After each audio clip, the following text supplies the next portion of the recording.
Mas todavia, você está aqui na igreja, você é solteiro, ou você está me vendo, e você começa a ter um sentimento por outra pessoa. O jovem começa a ter o sentimento por uma moça, o menino, o homem, começa a ter o sentimento por uma mulher, e a mulher começa a ter para um homem. O que eu devo fazer? Você pode perguntar. Pastor, eu estou gostando de alguém aqui na igreja, mas ainda não falei para ninguém. Eu estou gostando de uma menina aqui na igreja, mas ainda não falei para ninguém. Eu estou gostando de um moço, mas eu ainda não falei para ninguém. Como eu sou crente, pressupõe-se que aqueles que estão me ouvindo, tanto na igreja como no vídeo, são cristãos. A dúvida dele ou o temor dele é: o que devo fazer biblicamente? Quem não pensa nisso, eu não considero nem cristão, está fora, é secularizar, é mundo, não tem nada a ver com o que eu estou pregando. Eu estou falando para santos, regenerados, remidos, nascidos de novo, cristãos. Aí você vem no meu gabinete e pergunta: estou gostando de alguém, o que fazer? Primeira coisa, você deve comunicar aos seus pais. Efésios 6, 1, 3. Filhos, obedeça aos seus pais no Senhor, pois isso é justo. Honra teu pai e tua mãe. Este é o primeiro mandamento com promessa. Para quê? Qual é a promessa que tem o jovem de honrar o pai e a mãe e obedecer o pai e a mãe? Para que viva bem na terra, para que tudo corra bem e tenhas longa vida, longevidade de vida, ou seja, prosperidade enquanto aqui na terra e longevidade de vida. Uma das razões para esse aumento da mortandade juvenil, gente que morre muito cedo, é a rebeldia de pai e mãe. Porque quem obedece pai e mãe vive muito tempo. O rebelde tem uma morte precoce. Consultar pai e mães. Por quê? O seu pai e a sua mãe, falando agora para solteiros, eles são autoridades. Eles não são só os progenitores, os genitores. Não são só os pais biológicos. Não são só os responsáveis por dar a você alimento, educação. Não. O que mais são os pais e as mães? O que representa seu pai e sua mãe? Você querendo, gostando ou não. Eles são autoridades espirituais constituídas sobre você. O pai é uma autoridade espiritual. A mãe é uma autoridade espiritual sobre você. Deus os colocou como autoridade sobre você. Então, o que você faz ou deixa de fazer é dar conta dos seus pais. Deve ter a permissão, o aval dos seus pais, querendo, gostando você ou não. É bíblico. Então você deve consultar seus pais, comunicar a eles o sentimento pela pessoa, o desejo de estar com ela, o desejo de iniciar uma relação ou se casar. Os pais devem ser comunicados antes que ocorra qualquer coisa. O sentimento brotou, o desejo brotou, seus pais devem ser comunicados. E eles, ao serem comunicados, vão orientar, nortear, vão decidir sobre a sua vida. Faça isso, mesmo que você não queira, mesmo que seja mais velho. Pastor, eu estou sentindo atração para a pessoa mais velha, mais nova, do mundo, de dentro da igreja, tenho tal ano. Não interessa, você vai compartilhar esse sentimento, porque pode ser salutar, saudável, pode não ser. Pode estar dentro do tempo, pode não estar. Pode ser uma seta maligna, pode não ser. Pode ser o engano do coração, enganoso, ou pode ser genuíno, puro, sensato. Mas você vai compartilhar esse sentimento enquanto ele ainda está sob o seu domínio. Enquanto ele ainda não mexeu nas suas faculdades, de maneira que você comprometa fé, família, escola e trabalho. Então, não omita, compartilhe. Segundo, comunicar aos líderes, aos anciãos da igreja, aos pastores, às autoridades eclesiásticas. É o primeiro passo. Por quê? Porque o sentimento pelo sexo oposto, a relação entre pessoas de sexo oposto, é algo muito delicado. É algo que compreende muita seriedade. Então, não é uma coisa que nós temos estrutura para lidar sozinhos, principalmente os jovens. É uma coisa que deve ser partilhada, comunicada a pessoas mais velhas, sábias, idôneas. Por quê? Porque o coração do homem é enganoso. Relações, mexer com sentimentos é algo muito delicado. Então eu devo consultar pessoas mais velhas, idôneas e espirituais. 1 Pedro 5,5 diz assim: semelhante vós jovens, sede sujeitos aos anciãos. Hebreus 13,17 diz assim: obedeçam aos seus pastores ou líderes e submetam-se à autoridade deles. Eles cuidam de vocês como quem deve prestar contas. Obedeçam-lhes, para que o trabalho deles seja uma alegria e não um peso, pois isso não seria proveitoso para vocês. Então está dando uma ordem para a igreja, para que ela comunique a liderança, respeite a liderança, obedeça os pastores, os líderes. Então a primeira coisa você deve dizer: pastor, eu estou com um sentimento por uma pessoa e não sei como lidar. Quero comunicar ao Senhor para saber o que eu faço. Procure os pastores, procure os obreiros, procure os homens e mulheres de Deus. Você não deve procurar pessoas só porque são velhas, mais velhas, não. Nem procurar só porque estão na igreja, também não. Devem ser mais velhas, porém devem ser idôneas, sérias, responsáveis. Devem estar na igreja, mas devem ser tementes a Deus. Nem todo mundo que está na igreja é temente a Deus. E dentre essas pessoas estão os anciãos, os presbíteros, os líderes, os pastores e, é claro, algumas irmãs, no caso de algumas mulheres competentes. Mas eu aconselharia você procurar pastores, porque é uma causa, é uma situação que às vezes sai do domínio até de algumas irmãs, algumas obreiras. Comunique a liderança. Por que você deve comunicar? Porque a relação ela vai ser uma relação feita em comunidade, vai ser uma relação comunitária. Tudo que você faz envolve a igreja. Você não é um corpo isolado, você não é um membro isolado, você é um membro ligado a um corpo. Você está ligado a uma comunidade, você deve contas a uma comunidade. A Bíblia diz que nós somos membros do corpo de Cristo. O que é o corpo? Um conjunto de membros interligados. Então tudo que você faz passa pela comunidade. Então o seu relacionamento, o seu sentimento pela moça ou pelo rapaz é um sentimento que envolve a igreja. Então você deve contas, principalmente porque a relação na maioria das vezes inicia-se entre pessoas da mesma comunidade, da mesma igreja.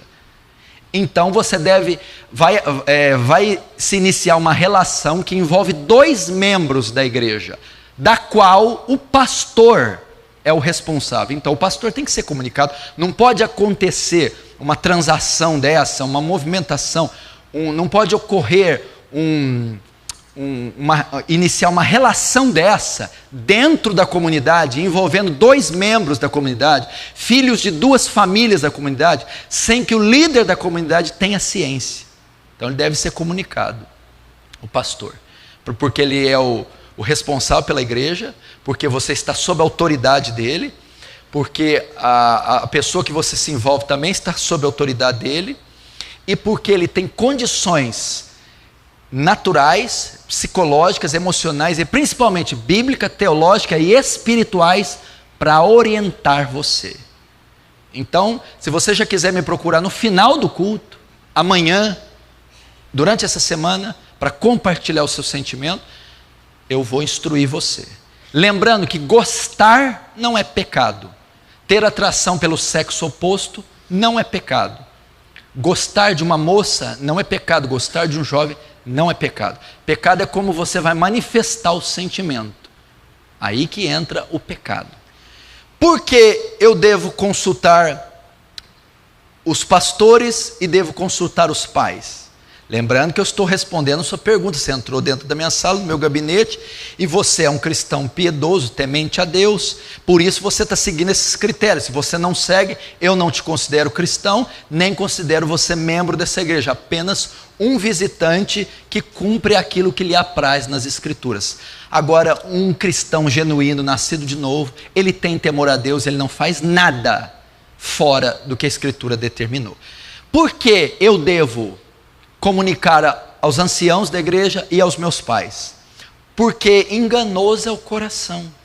Jeremias 17:9, enganoso é o coração mais que todas as coisas, e perverso, quem o conhecerá? O que ele está querendo dizer aqui, enganoso é o coração? Os sentimentos são enganosos. Muitas vezes você, jovem, que está iniciando uma relação, ou que brotou um sentimento, você não tem domínio sobre os seus sentimentos. Ou seja, é o que os seus pais já falam para você, você não sabe o que quer. Enganoso é o coração. Você não tem controle ainda sobre as suas emoções.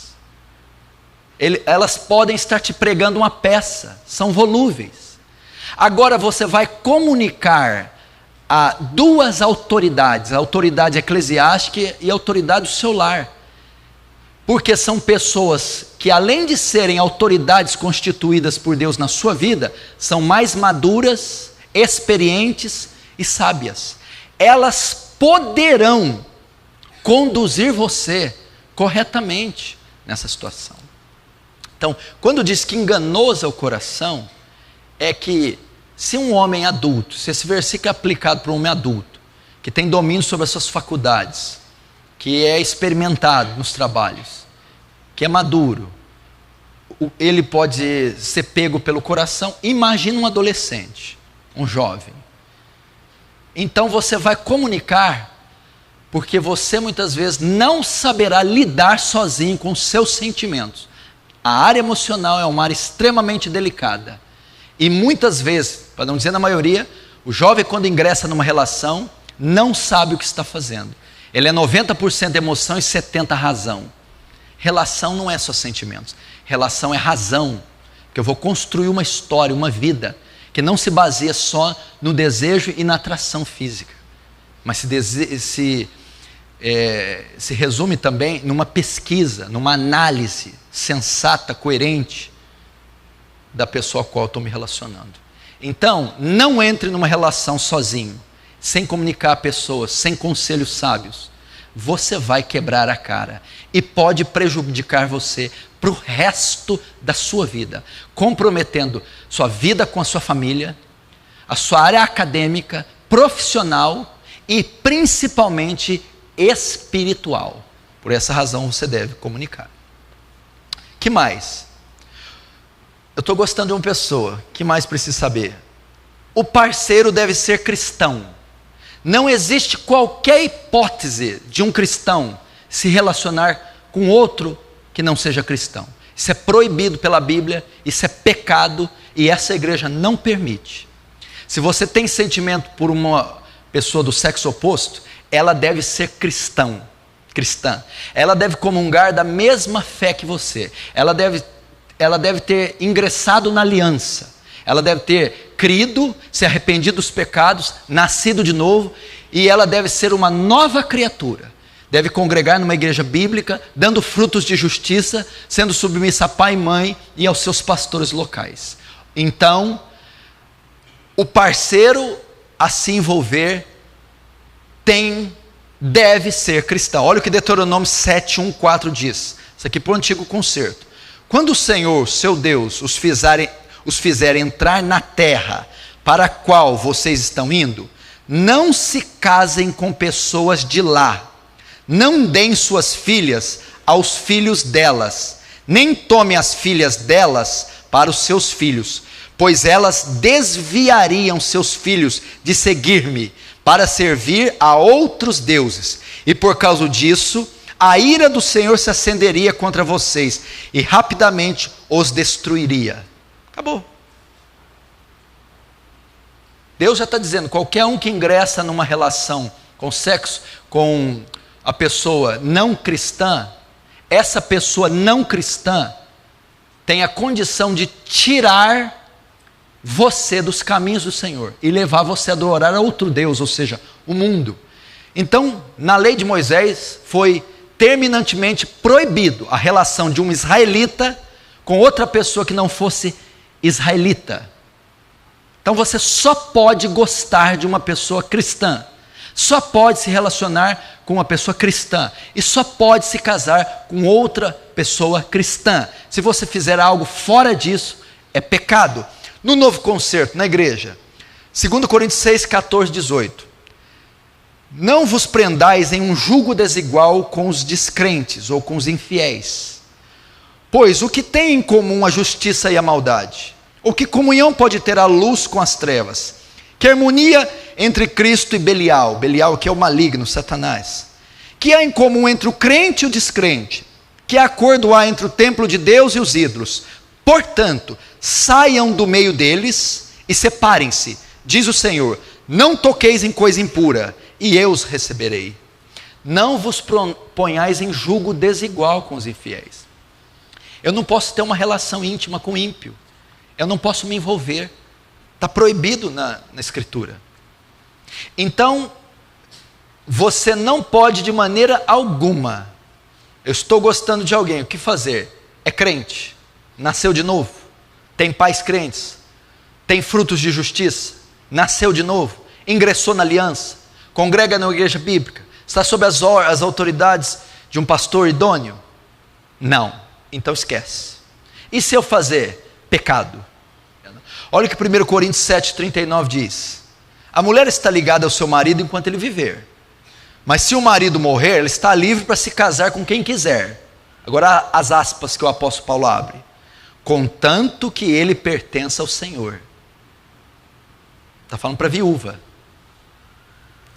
Então aqui Paulo está ensinando o quê?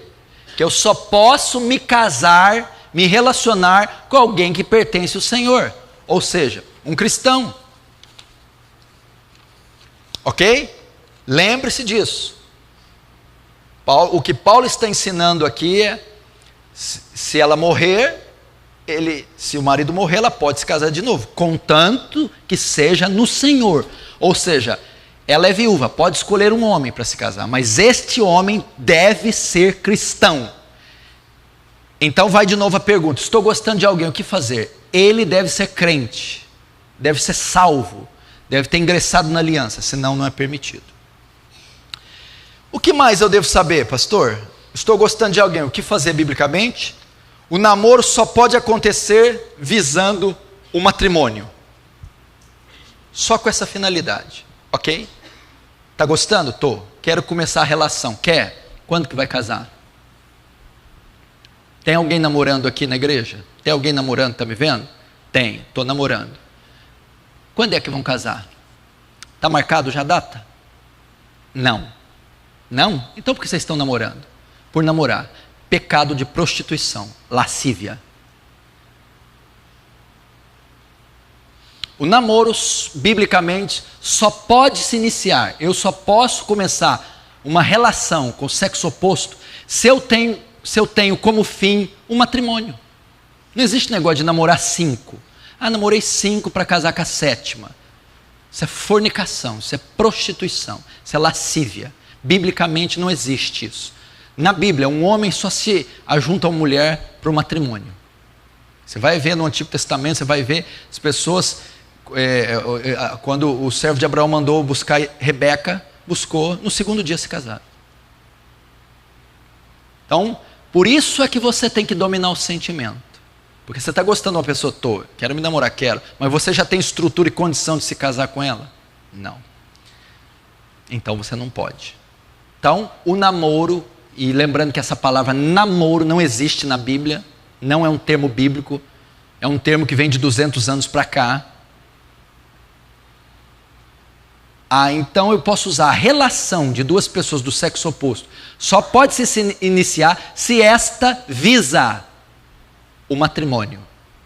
É assim, aqui na igreja é assim, biblicamente é assim. Se juntaram? Sim. Quando irão se casar? Cantares de Salomão 8,4. Conjuro-te, ó filhas de Jerusalém, que não acordeis nem despertei o meu amor, até que queira. sabendo que eu só posso iniciar uma relação com o sexo oposto, visando o matrimônio, então eu tenho que ter uma certa condição e capacidade para casar, não é? Certo. Logo, alguém de 12, 13, 15, 16, 17 tem condição de se casar? Não. Então é por isso que eu usei esse texto. Não desperta o meu desejo pelo sexo oposto fora do tempo. Qual tempo? O tempo o qual eu tenho a maturidade, condições de sustentar espiritual, emocional e financeiramente um casamento. Então estou te aconselhando. É assim. Só pode se iniciar a relação visando o matrimônio. Então não desperta o desejo na sua amiga, no seu amigo, nos seus filhos, pelo sexo oposto antes do tempo. Agora é o período da inocência. Eles têm que brincar, eles têm que pular corda, jogar bola, peão, pipa, bolinha de gude, amarelinho, pique-esconde, pentear cabelo de boneca, brincar de cozinha, aprender com a mãe ofícios de mulher, de dona de casa, de mãe, aprender com o pai ofícios de homem, estudar, se formar, depois pensarem e entrar numa relação. Porque ao iniciar, já tem que visar o matrimônio. Ok? Olha, por exemplo, Gênesis 24, 58, 67. Olha só, eu vou dizer aqui da situação de Rebeca e Isaac. Eu vou respaldar o que eu estou falando na Bíblia. Abraão precisava Isaac precisava de uma esposa. Ele encontrou uma. No outro dia ele casou. Olha lá, Gênesis 24, 58, 67. Aqui fala do namoro de Isaac e Rebeca. Chamaram Rebeca e lhe perguntaram: Rebeca, você quer ir com este homem? Rebeca respondeu: sim, quero. Respondeu ela. Despediram-se, pois, de sua irmã Rebeca, de sua ama, do servo de Abraão, dos que o acompanhava, e abençoaram Rebeca. Notaram aqui? Abençoaram Rebeca. O pai e a família de Rebeca permitiram o casamento dela. Ou seja, eles foram consultados, seguiu todas as regras que eu falei antes. As autoridades foram consultadas, os pais de Rebeca foram consultados, e os pais de Rebeca aprovaram o namoro. Aprovaram. E eles abençoaram Rebeca. Se a sua mãe e o seu pai não abençoam a sua relação, sai fora. Se os seus pastores não abençoam a sua relação, sai fora. Deve haver a bênção, o consentimento do seu pai e da sua mãe. Tanto do moço como da moça. Deve haver a bênção e o consentimento dos seus pastores. Isaac tinha voltado de Beer-Lahai-Roi, pois habitava no Neguebe. Rebeca também ergueu os olhos e viu Isaac. Aqui estão se encontrando. Ela desceu do camelo. Isaac levou Rebeca para a tenda de sua mãe e fez dela sua mulher e a amou. Assim Isaac foi consolado após a morte da sua mãe. Ou seja, Isaac conheceu Rebeca e Rebeca conheceu Isaac, se iniciaram uma relação, alguns dias depois se casaram. Tomou por sua mulher, olha lá, fez dela sua mulher. Então, biblicamente, a relação só inicia visando o matrimônio.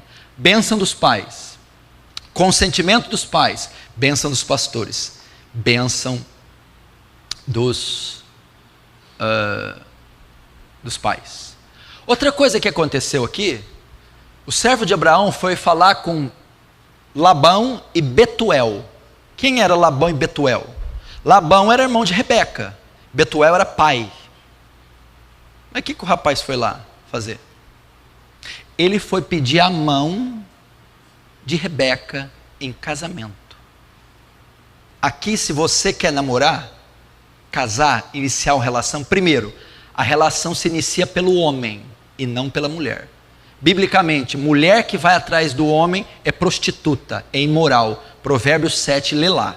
Quando a mulher que dá a iniciativa, que flerta, que procura o homem, biblicamente essa mulher é imoral. Allah está falando do papel da prostituta, Provérbios 7. Quem inicia a relação é a parte masculina, é o homem. Tanto é que você vê na história, não é a mulher que vai pedir a mão do casamento, a mão do filho em casamento para o pai. Você nunca viu isso. É o homem que vai atrás dos pais da mulher pedir a mão dela em casamento. O que esse homem fez? Foi até a casa de Betuel, pai de Rebeca, o irmão de Rebeca, Labão. E ele pediu autorização, o consentimento, pediu a mão de Rebeca em casamento. Você, se iniciar uma relação, você tem que falar com as autoridades, com os pastores, e deve procurar os pais da moça, virar homem, se vestir como um homem, ter ofício de um homem, falar como um homem e conversar com eles, comunicando o seu desejo de iniciar uma relação com a filha deles e posteriormente pedindo a mão dela em casamento. Você deve fazer isso, biblicamente é assim, porque foi assim que o servo de Isaac fez, procurou o pai de Rebeca e pediu a mão dela em casamento. Você deve comunicar. Tem esse negócio de, o que é isso aí? Chega em casa de mão dada com o menino, pai, meu namorado. Hã? Mãe, minha namorada, vem cá. Hã? Com ordem de quem? Quem permitiu? Quem consentiu? Quem orou, jejuou por isso? Qual a avaliação que foi feita? Que critério foi usado? De jeito nenhum. Hipótese alguma. É o que eles fazem hoje. Estou namorando. Só se for na tua casa. Na minha, não. A Bíblia proíbe isso. Não é a maneira bíblica de se fazer. Se você fizer fora disso, pecado. Está sob disciplina. Está em desacordo com a vontade e a palavra de Deus. Ah, eu não quero seguir isso. Está livre para sair e viver a vida no mundo, no pecado. Agora, não viva dentro da igreja fazendo isso. Ok? Perfeito. Ainda estou continuando o aconselhamento. E se eu não acatar isso, pastor? Se eu não ouvir? Eu não quero consultar pastores, nem meus pais, nem nada. A Bíblia chama isso, se você fizer isso, sem comunicar os pais, sem o consentimento, a aprovação, se você fizer isso, sem consentimento, a aprovação dos líderes, a Bíblia chama de rebelião, rebeldia. A desobediência aos pais e aos anciões é vista como rebelião.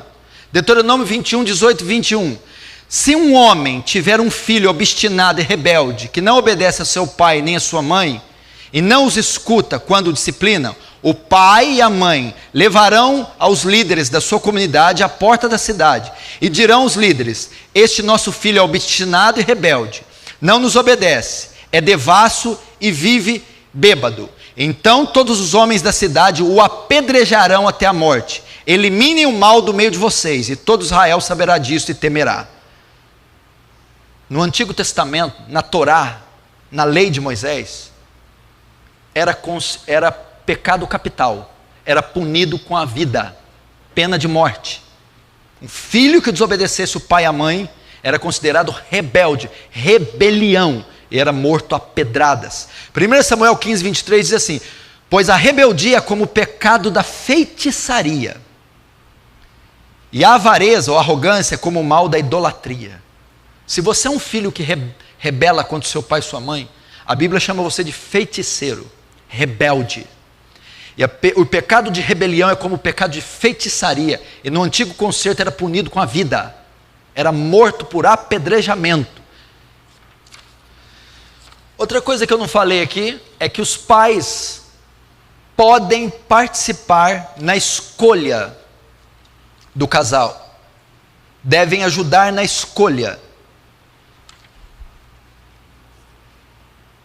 Eu não li aqui, eles devem ajudar na escolha. Gênesis 24, 1, 4. Abraão disse ao servo mais velho da sua casa, que era responsável por tudo quanto tinha: põe a mão debaixo da minha coxa e jure pelo Senhor, o Deus dos céus e o Deus da terra, que não buscará mulher para o meu filho entre as filhas dos cananeus, no meio dos quais estou vivendo, mas irá à minha terra e buscará entre os meus parentes uma mulher para o meu filho Isaque.